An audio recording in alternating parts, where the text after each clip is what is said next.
Hello.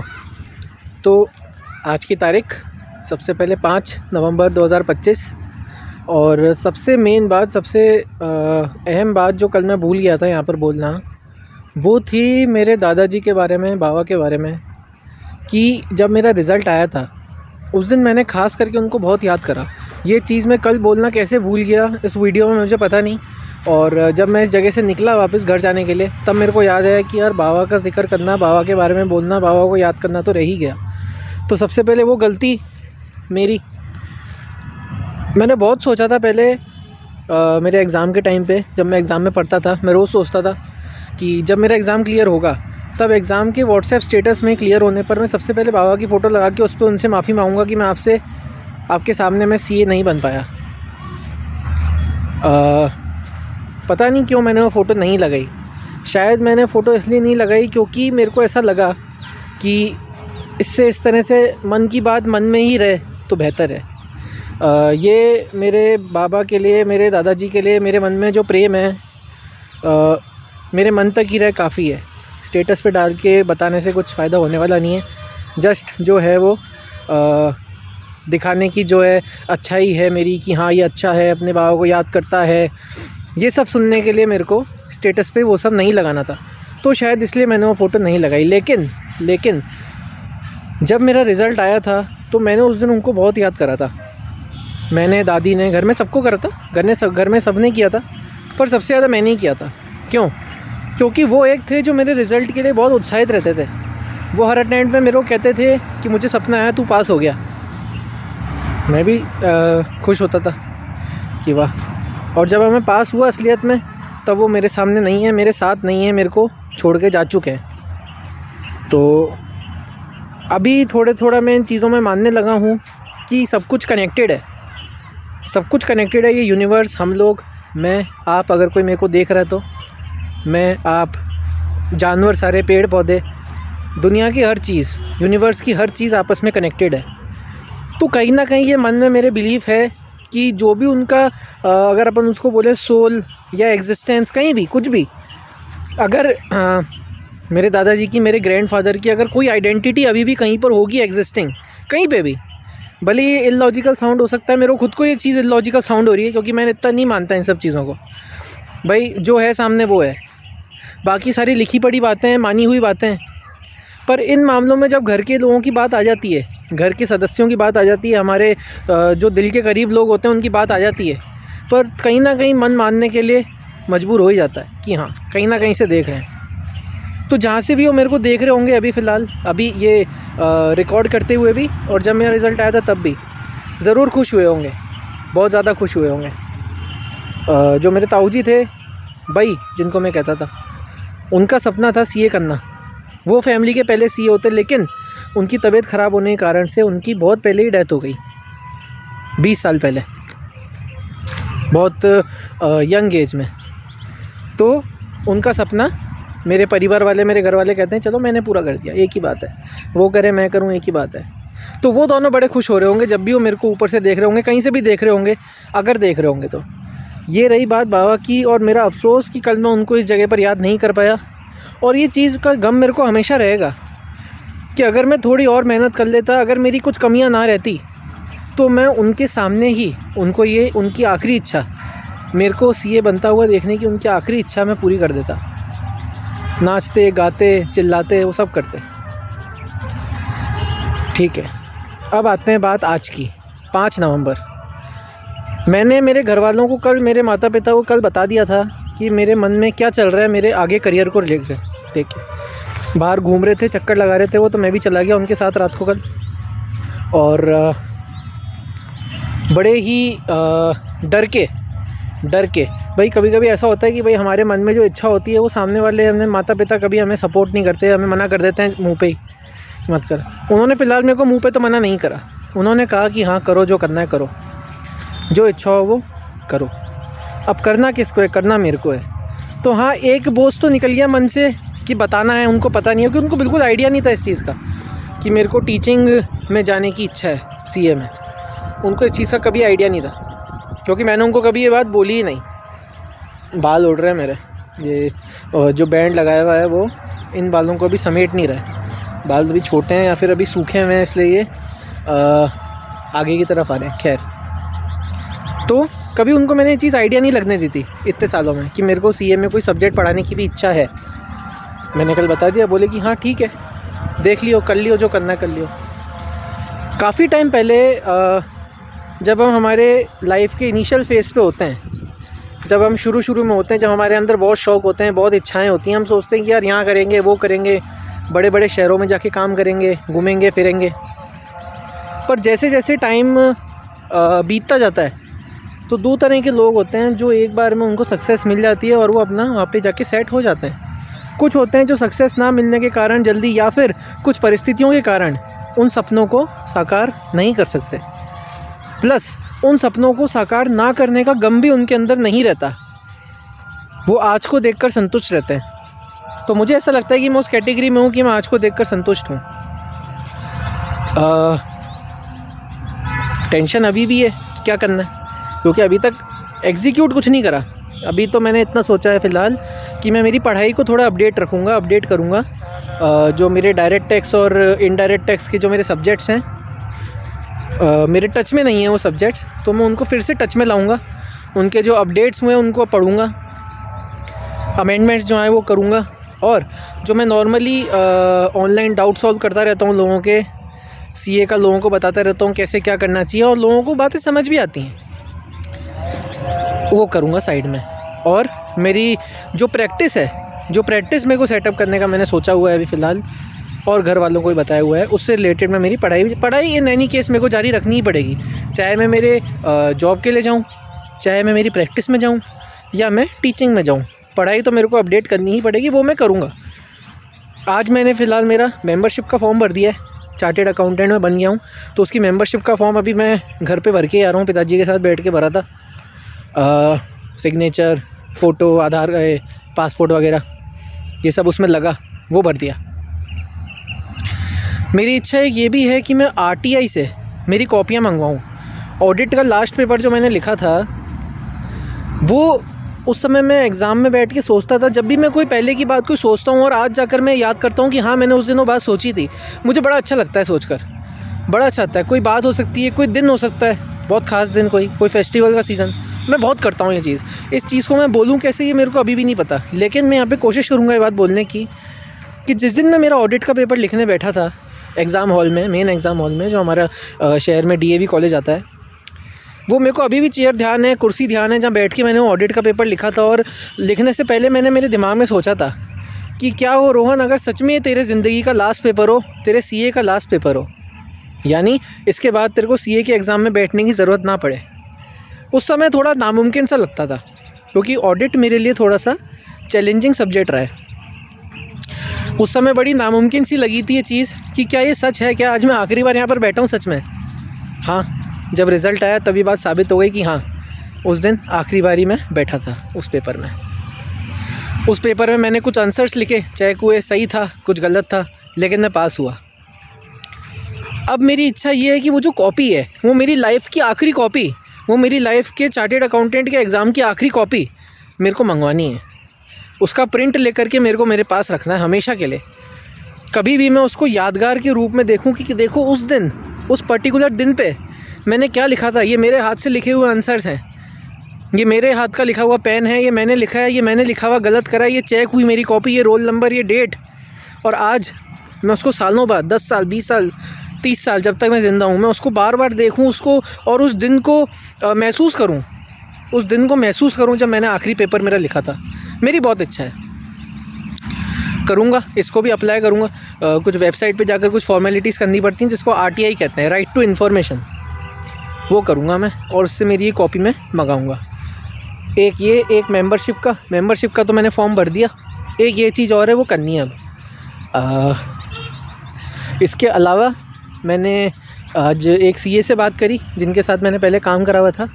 उन्होंने मुझे बताया कि भाई इतना कुछ बहुत ख़ास रॉकेट साइंस नहीं है तेरे लिए काम सीखना, जो नॉन कॉमर्स बैकग्राउंड वाले होते हैं उनके लिए ज़्यादा रहता है, तेरे को इतनी दिक्कत नहीं आएगी। तो उनसे बात करके मेरे को थोड़ा सा कॉन्फिडेंट फील हुआ कि हाँ मैं कर सकता हूँ। उससे पहले मेरे को थोड़ा सा शक था, पर अब लग रहा है कि थोड़ी बहुत पढ़ाई करूँगा, ऊपर से एकदम नॉलेज बढ़िया वाली आ जाएगी। पढ़ा हुआ तो सब कुछ है, थोड़ी बहुत नॉलेज अपडेट कर लूँगा तो मेरा काम बन जाएगा। और बाकी सीखना तो है ही, सीखने तो जाना ही है काम कहीं ना कहीं, वो तो जाना ही है, वो तो किसी भी कीमत पे जाना ही है। उसके बिना प्रैक्टिकल हम कुछ नहीं सीख सकते, क्योंकि किताबी ज्ञान और प्रैक्टिकल काफ़ी फ़र्क होता है। तो किताबें तो मैंने पढ़ ली, ज्ञान ले लिया, एग्ज़ाम दे दिया, पास हो गया।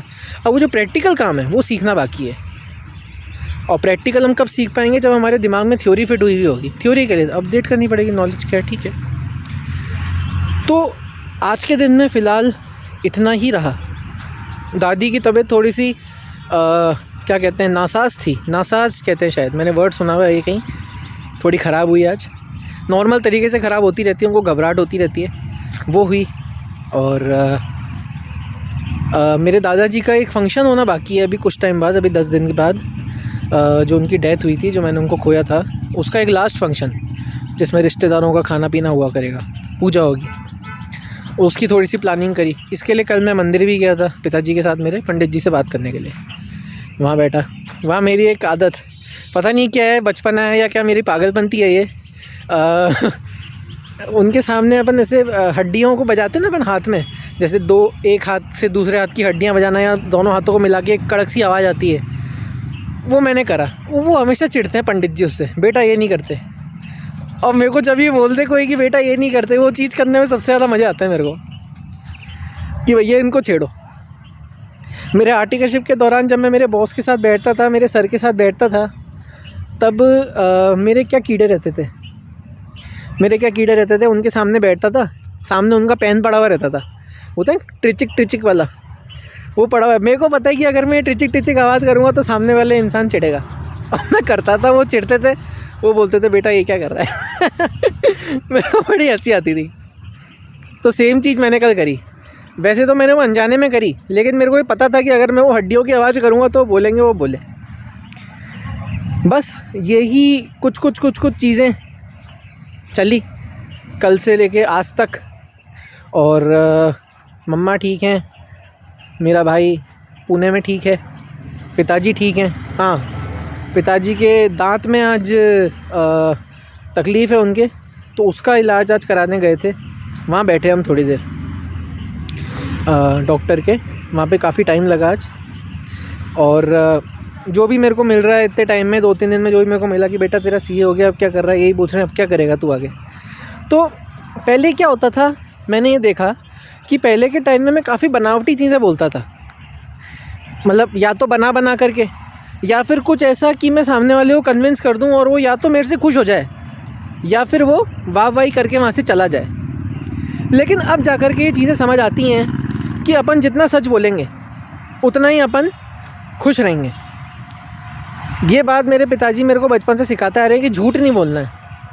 छोटे मोटे झूठ बोलता था, अभी भी छोटे मोटे झूठ तो चलते ही रहते हैं, और वो तो चलने चाहिए, मज़ा ही उसमें है। लेकिन जब हम सामने वाले से, किसी से कोई बात कर रहे हैं, किसी को कुछ बोल रहे हैं खुद के बारे में, तो हमें कभी खुद से झूठ नहीं बोलना चाहिए। ये चीज़ मेरे को बहुत अच्छी लगी कि मेरे को ये बात समझ आ गई। कुछ लोग क्या होते हैं, काफ़ी बड़ा चढ़ा करके अपनी बात को बताते हैं। अगर हम बड़ा चढ़ा करके अपनी बात को बताएंगे तो वो या तो खुद को धोखा देना होगा, या फिर वो ओवर कॉन्फिडेंस होगा कि हाँ हम ऐसा कर सकते हैं। तो अभी के हिसाब से जो मेरी स्थिति है, मैं वो ही सबको सच बता रहा हूँ। भाई सामने वाले को जो सोचना है सोचे, अपन तो खुद के साथ सच्चे रहें। इससे ज़्यादा अच्छी बात मेरे हिसाब से और कोई नहीं हो सकती। कोई हमसे कुछ पूछ रहा है, उसका जो सही जवाब है हमारे पास, वो ही हम बताएं, तो उससे क्या हमको आगे टेंशन नहीं रहेगी कि मैंने इसको क्या बोल दिया, अरे जो बोला वो सच था। तो ये चीज़ मैं चाहूँगा कि मैं हमेशा ज़िंदगी में लागू रखूँ। मेरे हिसाब से अब मेरी बची हुई ज़िंदगी में ये सब मेरे साथ लागू ही रहेगा। मुझे नहीं लगता कुछ गड़बड़ होने वाली है इस मामले में। लेकिन हाँ, टेम्पररी चीज़ों के लिए झूठ शायद मैं बोल दूँ, टेम्पररी चीज़ों के लिए, और छोटे मोटे तो खैर चलते ही रहते हैं। मैं तो कई झूठ बोलता हूँ मेरे घर वालों से। अगर मैं कोई झूठ बोलता भी हूँ मेरे घर वालों से, तो वो सिर्फ मेरे खाने पीने से रिलेटेड होता है कि हाँ आज मैं कुछ खा के नहीं आया बाहर, हाँ आज मैं भूखा हूँ, लेकिन मैं खा के आ जाता हूँ। वो ऐसी चीज़ें होती हैं कुछ फेवरेट, जैसे कचौड़ी पकौड़ी। घर वालों को बोलो, फिर वो बोलते हैं लाएंगे नहीं, अभी खाइए तूने, इससे अच्छा खुद ही खा लो ना, क्या पता लगे। ये इस तरह के झूठ मैं बोलता हूँ, ठीक है। इससे ज़्यादा कोई झूठ मुझे लगता नहीं मैंने आज तक उनसे कोई बोला है। और हाँ, ये वाले झूठ तो भैया बोलने में मज़ा भी है, चुपके खाने में जो मज़ा है वो सबको बता कर खाने में नहीं है। चलो ठीक है, तो ये था मेरा आज का दिन। एक मैंने और जो सीए दीदी हैं एक और, उनको मैंने भी फ़ोन करा, बोली कि मैं फ्री होकर तेरे को बाद में फ़ोन करूँगी। वो बिज़ी थी अभी। बोला ठीक है बाद में कर लेना। थोड़ी बहुत गाइडेंस मैं लेना चाह रहा हूँ लोगों से। कोई कुछ मेरे को बता दे तो मैं उस हिसाब से मेरे आगे के दिनों को प्लान करूँ कि मुझे किस तरह से क्या क्या पढ़ना है किसी एक सीए के अंडर काम करने जाके सीखने से पहले। फिर उसको ऐसे ही लगे साला सीए भी है अनपढ़ भी है इसलिए। तो बस मेरे हिसाब से अभी यही है, यही मेरे दिमाग में आ रहा है। और बाकी टेलीग्राम पे बातचीत करता रहता हूँ लोगों से, देखता रहता हूँ लोगों को क्या तकलीफ़ आ रही है। और मैं सोचता रहता हूँ कि अगर मैं कोई एक सब्जेक्ट बच्चों को पढ़ाऊँ जैसे कि ऑडिट, तो मैं उसमें क्या ऐसा करूँ जो सबसे पहली बात बाकी टीचर्स से हो कि कंपटीशन हर चीज़ में है। अगर मैं जॉब करूँ उसमें भी है, मैं प्रैक्टिस करूँ उसमें भी है, मैं टीचिंग में आऊँ उसमें भी है, हर चीज़ में। और तगड़ा कंपटीशन है बहुत। अपन तो अभी हैं ही क्या, एक नौसिक ही हैं, एक सीए हैं बस, एक डिग्री हाथ में है सीए की। तो करना कुछ ऐसा है कि बच्चों को, जो स्टूडेंट्स हैं उनको कुछ अलग मिले मेरे से, सिंपल प्लस अलग। यानी उनको ऐसा लगे कि हाँ भैया ने ऑडिट हमारे लिए सही बनाई, थोड़ी इजी कर दी, या अच्छा समझाते हैं, या याद हो जाता है, या नोट्स अच्छे हैं, कुछ अलग करना है, कुछ अलग करना है। तो बस वही दिमाग में चलता रहता है कि क्या अलग करना है, कैसे बनाऊँ। अभी मैंने नोट्स फ्रेम करने स्टार्ट नहीं करे, करने हैं स्टार्ट। सबसे पहले स्टार्ट करने में भी डर लगता है कि यार जो मैं टाइम इसमें दे रहा हूँ उसमें आगे रिटर्न होगा या नहीं होगा। प्लस ऐसा लगता है कि कमी लगती है खुद में कि यार मैं इस काबिल हूँ कि कोई स्टूडेंट मेरे से पढ़े, क्या मैं इस काबिल हूँ कि कोई स्टूडेंट अपने सीए के एग्ज़ामिनेशन के लिए मेरे पे विश्वास करे, क्या मैं इस काबिल हूँ कि जो मेरे नोट्स बनेंगे या मैं जो क्वेश्चन बैंक तैयार करूँगा वो इतना अच्छा हो कि एक बच्चा उस पर विश्वास करके उसको पढ़े। काफ़ी शक होता है खुद पे। लेकिन वहीं कहीं ना कहीं जब मैं ये सोचता हूँ कि मेरी अंदर से क्या इच्छा है करने की, तब मेरे अंदर यही निकल के आता है कि करना तो यही है, क्योंकि ये एक ऐसी चीज़ है जो मुझे लगता है कि मैं कर सकता हूँ, मैं कर सकता हूँ। जज करने वाला कौन मेरे को, मेरा बॉस कौन है यहाँ पे? स्टूडेंट्स, सीए फाइनल के स्टूडेंट्स, वो मेरे बॉस हैं। वो मेरे को मेरी आमदनी वो बनेंगे अगर मैं सक्सेसफुल रहा इस चीज़ में, अगर मेरे नोट्स अच्छे बने, अगर वो मेरी बात समझ पाएंगे, तो फिर मैं इसको एज अ अर्निंग सोर्स को करूँगा। अगर मैं इसी में नहीं रहा, क्योंकि अगर जैसे कुछ फ्री सोर्सेज होते हैं, पहले फ्री में देना पड़ता है। भाई देखें तो सही बच्चे पढ़ के, भाई ऑप्शंस ढूंढते हैं काफ़ी स्टूडेंट्स कि किस में से पढूं, तो अगर उनको मेरे नोट्स अच्छे लगे तो वो उनसे अपनी प्रिपरेशन करेंगे। ऐसा तो खुद पे शक होता रहता है कि कर पाऊँगा या नहीं, ट्राई करके देख लेते हैं। फिर सोचता हूँ यार टाइम वेस्ट नहीं हो जाए उसमें, क्या अपन कौन से कोई 100 साल लेके आए ज़िंदगी के। कल ही कैलकुलेशन करी थी मैंने पुरानी वाली वीडियो में कि मैक्स टू मैक्स 45 साल बचे हैं बस मेरे पास। तो क्यों मैं बाद में अफसोस करूं कि मैंने ये नहीं करा, मैंने वो नहीं करा। एक बार करके और अगर फेलियर मिला तो वो ज़्यादा अच्छा है ना, बनस्पत ना करो। ये हमारे अटेम्प्ट्स पे भी लागू होता है कि भाई पेपर दे दो और फेल हो जाओ। मेरे को बड़ा डर लगता था जब मैं ऐसा कहते हैं कि भाई मेन एग्ज़ाम देने से पहले एक बार घर में प्रैक्टिस कर लो, घर पे मॉक टेस्ट पेपर दे दो, प्री टेस्ट, प्री बोर्ड्स, कभी कभी हम स्कूल में टर्म यूज़ करते हैं प्री बोर्ड्स। वो प्री बोर्ड मेरे को घर में देने में बड़ा तकलीफ़ होती थी, बड़ा डर लगता था। घर में बैठा हूँ, कोई मार्क्स नहीं आ रहे, कोई सक्सेस फेलियर नहीं हो रहा है मेरा, घर में पेपर दे रहा हूँ, फिर भी मेरे को डर लगता था कहीं मैं अच्छे नंबर नहीं आ जाएँ या कहीं मुश्किल ना आ जाए। तो वही डर मेरे को अभी लग रहा है कि क्या होगा बाद में। पर कुछ नहीं, स्टार्ट तो करूँगा। साथ साथ में अब एक आध दिन में पढ़ाई भी स्टार्ट कर दूँगा, अपडेशन रिलेटेड अपडेट होने के लिए पढ़ाई स्टार्ट कर दूँगा बस। तो अभी जो मेरी लाइफ रहने वाली है, जो मुझे ऐसा लगता है अगले 2 महीने, वो काम सीखने में और ख़ुद को अपडेट करने में जाएगी। और कहीं ना कहीं ये भी मेरे को ऐसा लगता है कि मेरे माताजी और पिताजी मेरे को जॉब में भेजना चाहते हैं बहुत स्ट्रांगली। उनको ऐसा लगता है कि या तो मैं काम नहीं सीख सकता हूँ या फिर मैं पढ़ा नहीं सकता हूँ। असल में कहूँ तो मेरे को भी मेरे पे कुछ खास विश्वास नहीं है खुद को, मैं सच बोलूँगा यहाँ पे, मेरे को, मुझे झूठ नहीं बोलना है। लेकिन क्योंकि एक डिग्री हाथ में आई है, इसका मतलब काबिलियत तो है, सीए तो हूँ। और अगर एक आदमी सीए है, अगर किसी इंसान के पास कोई डिग्री है, कोई काबिलियत है, कोई एग्ज़ाम पास करा है उसने, तो इसका मतलब अकल तो है, कर तो सकता है। ठीक है, तो बस यही सब चीज़ें दिमाग में चली रही आज। और सब्ज़ी मंडी में गया था मैं पिताजी के साथ, वो डॉक्टर है वहाँ पे, काफ़ी ज़्यादा टाइम लग रहा था आज नंबर आने में, तो सब्ज़ी मंडी चले गए सब्ज़ी ख़रीदने के लिए, और वहाँ पर था मैं। मेरे को मेरे मोबाइल का वॉलपेपर काफ़ी अच्छा लग रहा है फ़िलहाल। एक जोकर टाइप है, डार्क जोकर, ब्लैक जोकर का वॉलपेपर मैंने लगाया है। मेरे को बड़ा अच्छा लग रहा है क्योंकि वॉलपेपर भी ब्लैक है और कवर भी ब्लैक है। कल कवर भी एक्सचेंज कराया था इसका मैंने, पिताजी के साथ गया था मैं बाहर, तो कवर और स्क्रीन गार्ड उस समय ऐसा कुछ हुआ नहीं जो मैं यहाँ बोलूँ, नॉर्मल सी बात थी। कवर एक्सचेंज कराया, रेट का फ़र्क था तो 150 लगे थे कवर के, स्क्रीन गार्ड के भी कुछ लगे थे, मुझे ध्यान नहीं।